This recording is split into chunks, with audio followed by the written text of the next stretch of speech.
سے ہم محبت کرنے والے بنے اور باوجود اختلاف کے اتحاد کا ثبوت دینے والے بنے. اس وقت پوری ہندوستان کے اندر یہی تقاضا ہے امت کا کہ ہم متحد ہو کر رہیں, متحد ہو کر دنیا میں زندگی گزاریں, تو پھر ہم کامیاب بن سکتے ہیں. علامہ اقبال نے کہا تھا سب ایک ہو جائے تو بن سکتے ہیں خورشید مبین, ورنہ ان بکھرے ہوئے تاروں سے کیا بات بنے. اگر سب ایک ہو جائے تو پھر اللہ طاقت بخشتے ہیں. اگر امت مسلکوں میں اور اپنی جماعتوں میں اپنے فرقوں میں اگر بٹی ہوئی ہو تو میرے دوستوں بزرگوں پھر کچھ بننے والا نہیں. اللہ تعالیٰ کی مدد میں رک جاتی ہے. باوجود ہزاروں اختلافات کے کلمے کی بنیاد پر ہم ایک ہو, حضور کی غلامی پر ایک ہو. اختلاف اپنی جگہ پہ, اتحاد اپنی جگہ کے اوپر ہے. اس لیے آج اس رات میں یہ عہد کر کے اٹھو کہ ہم اپنے جھگڑے ختم کریں گے. بھائی ہم سے غلطی ہو گئی, ہمارے بھائی سے اگر معافی چاہ لے تو کیا ہم چھوٹے ہو جائیں؟ اللہ معاف کرنے والوں کو پسند کرتا ہے, اللہ معاف کرنے والوں سے خوش ہوتا ہے. خیر المال العفو, معاف کرنا بڑی دولت ہے. اگر غلطی ہو گئی تو معافی چاہ لو اور اپنے گلے سے گلے ملا لو. دلوں کو حسد اور بغض اور جلن سے پاک کر لو. اصل میں یہ دلوں کا جو جھگڑے کی فساد ہے وہ دلوں کا بگاڑ ہے. بدگمانیاں ہیں, حسد ہے, بغض ہے, اندر کی روحانی بیماریاں ہیں جس کی وجہ سے پورا انتشاری ہے ہمارے اندر.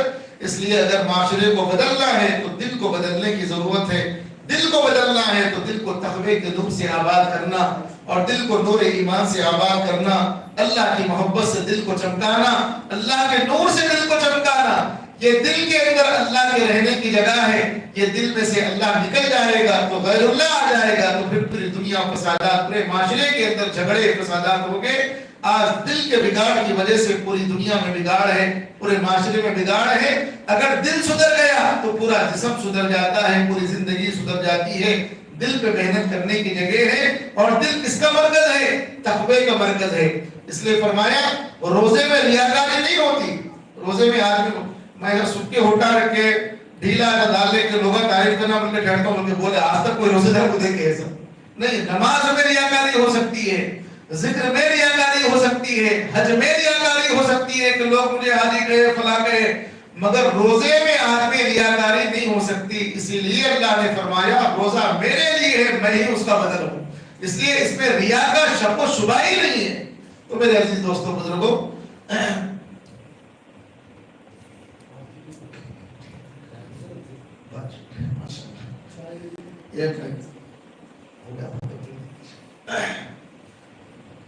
کچھ علامتیں شب قدر کی جو احادیث میں بتائی گئی اس میں بھی تھوڑی سی بارش پڑنا یعنی موسم کا نم ہونا, یہ بھی شب قدر کی رات کی بشارتوں میں سے بشارت ہے. چاند کا کھل کے دکھنا اور آسمان کا صاف ہونا, بہت ساری چیزیں ہیں علامتوں کی.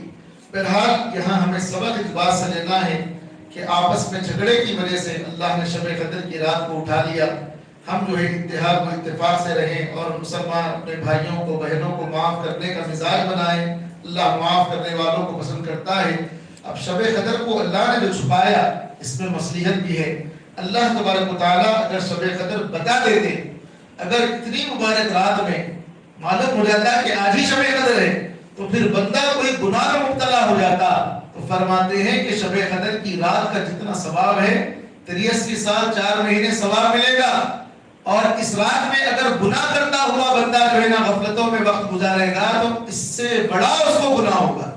اللہ نے یہ چھپا کر امت پہ احسان کیا کہ کون سی رات ہے نہیں معلوم. بول سکتے اللہ نے شب قدر نہیں تھی شاید اس دن, مگر شب قدر تھی. اگر گناہ میں مبتلا ہو گیا ثواب ملنے والے کو تو مل جاتا عبادت کرنے والے کو, مگر گنہگار کو ایسی پکڑا جاتی اس کی بخشش کا کوئی ذریعہ نہیں بنتا. یہ بھی ایک مصلحت ہے.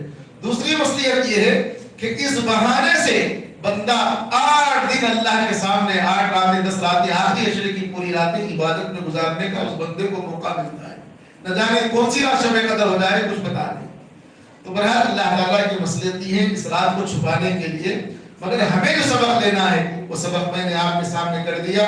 اب یہ رمضان المبارک کے چند دن باقی رہ گئے, اس کو عبادتوں کے اندر, ذکر و اذکار کے اندر, توبہ کے اندر, استغفار کے اندر الحمدللہ بہت سارے ساتھی اعتکاف میں بیٹھے ہوئے ہیں. میں ان کا استقبال بھی کرتا ہوں اور ان کو مبارکبادی بھی دیتا ہوں کہ اللہ تعالیٰ نے آپ حضرات کو اعتکاف کے لیے منتخب فرمایا. آپ بڑے خوش نصیب ہیں. اعتکاف